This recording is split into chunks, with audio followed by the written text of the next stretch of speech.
Bismillahirrahmanirrahim. Assalamu alaikum. I hope you are healthy by the grace of Allah Almighty.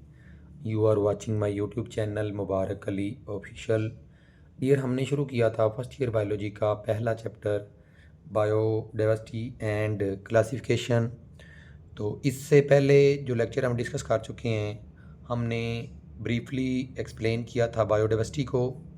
उसके साथ हमने discuss किया था इकोसिस्टम को और निश के बारे में थोड़ी सी डिस्क्रिप्शन या थोड़ी सी डिटेल हमने बात की थी। और इसमें बात की थी असेसमेंट लेवल ऑफ बायोडाइवर्सिटी, जिसमें 3 लेवल हमने देखे थे। स्पीशी लेवल था, जेनेटिक लेवल था, इकोसिस्टम लेवल था। आज का जो हमारा अगला टॉपिक है, जिसमें हम बात करेंगे importance of random sampling in determining biodiversity. जब हम बायोडाइवर्सिटी को डिटरमिन करते हैं, मीन उसका पता लगाते हैं, तो उसके अंदर क्या करते हैं, रैंडम सैम्पलिंग करते हैं। उसकी इम्पोर्टेंस क्या है, तो इसमें सबसे पहले बात करेंगे रैंडम सैम्पलिंग। रैंडम सैम्पलिंग क्या होता है? रैंडम सैम्पलिंग इज़ आ की इकोलॉजिकल मेथड। अब ये भी कह सकते हैं random sampling is a fundamental ecological method या fundamental technique in ecological method, एक ही बात होगी। फॉर असेसिंग बायोडाइवर्सिटी, बायोडाइवर्सिटी को असेस करने के लिए जो इकोलॉजिकल मेथड के अंदर जो एक टेक्निक इस्तेमाल करते हैं वो क्या है? Random sampling. जो हमें क्या बताती है? एक्यूरेट एंड सिस्टमेटिकली जो चीज़ों की या स्पीशीज़ की जो नंबर्स होता है, जो अमाउंट होता है, वो हमें क्या कर रही होती है? बायोडाइवर्सिटी बता रही होती है। तो जब हम रैंडम सैम्पलिंग करते हैं तो इसकी इम्पोर्टेंस में डिफरेंट तरह के जो स्टेप्स हैं वो आते हैं। तो एक है मिनिमाइज ब्यास। मिनिमाइज ब्यास का क्या मतलब होता है? सबसे पहले तो आप समझेंगे कि ब्यास क्या होता है। बेसिकली ब्यास एक इसका अगर लफ्ज़ी मतलब की बात करें, इसका लफ्ज़ी मतलब ये होता है कि किसी भी चीज़ के अंदर यकतरफ़ा तौर पर किसी चीज़ का दाखिल हो जाना। मिसाल के तौर पे जब हम सैंपलिंग कर रहे होते हैं, उस सैंपल के अंदर हम, एक तो होता है ना कि रैंडम सैंपल ले लेना किसी भी चीज़ के अंदर। मिसाल के तौर पे हमारे पास ये एक एरिया है, मैं कह देता हूँ ये एक एरिया है, इसके अंदर डिफरेंट तरह के रीजन्स हैं, ठीक है। अब इन रीजन्स में से जब हम सैंपलिंग करें तो एक तो तरीकाकार ये है कि वो सैंपल यहाँ से भी आप ले सकते हैं, ये स्पीशीज़ इधर से ले लिया, इधर से ले लिया, डिफरेंट रीजन से हम सैंपलिंग करते हैं और जो सैंपल हमने लिए हैं उन्हीं के अकॉर्डिंग हमारे रिज़ल्ट निकलते हैं। तो जब अगर हम सैंपलिंग करते हैं उसके अंदर अपनी तरफ से कुछ चीज़ ऐड कर दें तो वो होता है ब्यास। तो मिनिमाइज़ ब्यास का मतलब क्या हुआ कि इस तरह से जो चीज़ें अपनी तरफ से ऐड करना या यकतरफ़ा तौर पर चीज़ें जो ऐड की जाती हैं उनका कम से कम होना। अब इसमें क्या होता है, ये अगर मिनिमाइज़ ब्यास होगा तो उसका रिज़ल्ट क्या निकलेगा? ये इंश्योर करेगा क्या चीज़? Ensure all part of the study area have an equal chance of being sampled. Mean हमारा ये स्टडी एरिया है टोटल, इसमें जितने भी पार्ट्स हैं सारे पार्ट्स को मुकम्मल तौर पे या कह लें कम्प्लीटली इक्वल चांस होगा कि किसी भी एरिया से सैंपल को क्या किया जाता है? कलेक्ट किया जा सकता है। जो क्या करेगा? Preventing over representation of certain area.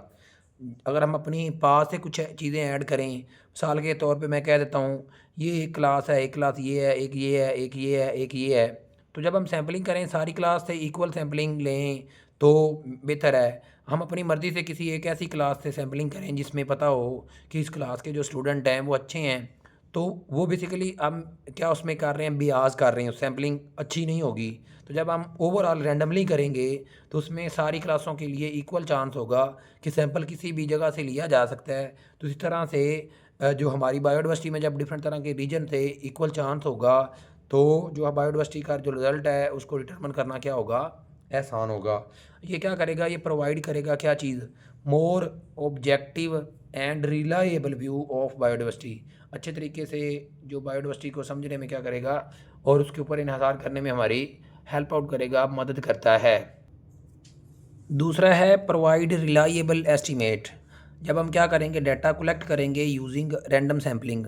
Random sampling को इस्तेमाल करते हुए हम क्या करेंगे? डाटे को कलेक्ट करेंगे तो किस और कैन बी स्टैटिस्टिकली एनालाइज्ड। उसको फिर हम स्टैटिस्टिकली क्या करेंगे? उसके ऊपर स्टैट अप्लाई करके उसको एनालाइज करेंगे।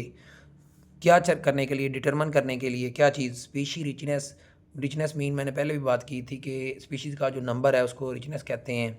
अबंडेंस, अबंडेंस मीन एक स्पीशीज़ दूसरे पॉपुलेशन के साथ से जब उसका कंपैरिजन करेंगे, और डिस्ट्रीब्यूशन मीन कि वो इस रीजन के अंदर, एक रीजन के अंदर कहाँ कहाँ मौजूद है। तो उसके बाद है फैसिलिटेट्स कंपैरिजन। जब हम क्या करेंगे, यूजिंग स्टैंडर्डाइज सैम्पलिंग करेंगे, एक स्टैंडर्ड के तौर पे हम सैम्पलिंग करेंगे। स्टैंडर्डाइज मेथड अलाउ करेगा हमें या रिसर्चर को to compare biodiversity between different habitat region time periods.